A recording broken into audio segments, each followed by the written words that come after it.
हाथ में कॉन्स्टिट्यूशन और जुबान पर डेमोक्रेसी। लेकिन जब देश के असली कॉन्स्टिट्यूशनल मूवमेंट्स आते हैं तो राहुल गांधी गायब हो जाते हैं। स्टेज पर कॉन्स्टिट्यूशन दिखाना, संविधान की वो बुक लहराना उन्हें बहुत आसान लगता है, लेकिन जब रेड फोर्ट और राष्ट्रपति भवन के रिचुअल्स होते हैं, उन सेरेमनीज में जाना उन्हें बहुत मुश्किल लगता है। अभी अभी वाइस प्रेसिडेंट की ओथ सेरेमनी हुई है और राहुल गांधी उसमें नहीं पहुंचे। ये अब से पहले कभी नहीं हुआ कि एक ओपोजिशन लीडर एक वाइस प्रेसिडेंट की ओथ सेरेमनी में ना पहुंचा हो।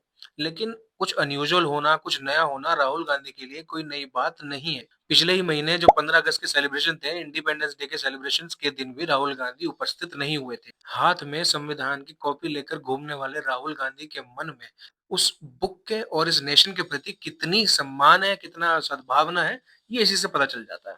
लेकिन इसको डिकोड करते हैं कि आखिर राहुल गांधी ऐसा करते क्यों हैं। 1947 से लेकर 2014 तक लगभग 68 साल, 68 ईयर्स कांग्रेस का शासन रहा है। और राहुल गांधी उसी माहौल में बड़े हुए हैं। उन्होंने देखा है कि उन देश पर उनका ही परिवार राज करता है, उनका कमांड चलता है देश पर उनके ही परिवार का।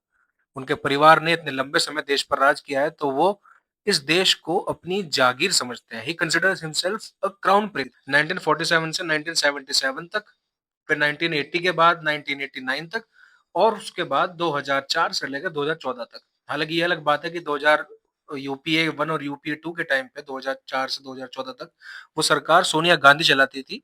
जब भी कोई विदेशी मेहमान भी आता था तो वो सारे प्रोटोकॉल्स तोड़कर सोनिया गांधी को आगे कर दिया जाता था। उन्हें रिसीव करना, मेहमानों को, और सब प्रेस कॉन्फ्रेंस करना, वो सब काम सोनिया गांधी ही करती है। आज राहुल गांधी 55-56 साल के हैं। उन्होंने देखा है कि उनके पिता, नाना, दादी, इन सब ने देश पर राज किया है, एक तरह से हुकूमत की है। इसी वजह से उनका एक माइंडसेट बन गया है कि देश में जो भी इंस्टीट्यूशन है, डेमोक्रेटिक इंस्टीट्यूशंस हों या फिर पॉलिटिकल इंस्टीट्यूशंस हों, उनके सामने वो कुछ नहीं है।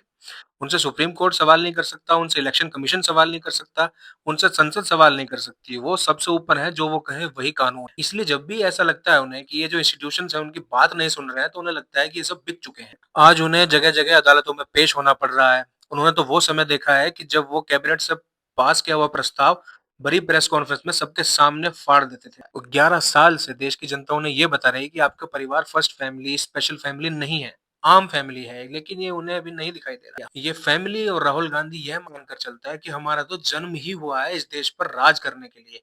ये कौन पिछड़ी जाति से आकर बैठ गया है, राज कर रहा है हमारे ऊपर 11 साल से? नरेंद्र मोदी।